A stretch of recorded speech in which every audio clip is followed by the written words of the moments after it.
Ички иштер министрлиги жарандарга каржы пирамидалардын ишинин мыйзамсыздыгы жөнүндө жана жарандарга инвестициялардын ордуна жеңил жана тез киреше сунуш кылган бүтүмдөргө катышпоону эскертет.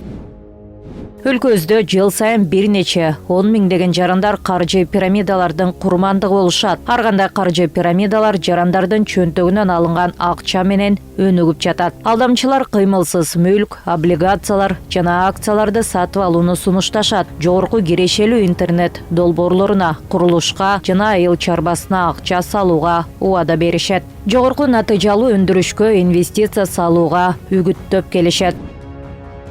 Урматтуу жарандар, эгерде сиз же сиздин жакындарыңыз каржы пирамидасына курмандык болсо, же сизге карата укукка каршы аракеттер болуп жатат деп шектенип жатсаңыз, ички иштер органдарына токтоосуз кайрылыңыз. Ички иштер министрлиги жарандарга мамлекетибиздин мыйзамдуу өкүлдөрү болгон мамлекеттик банктарга жана ипотекалык компаниялар менен гана өз ара кызматташууну сунуш кылат.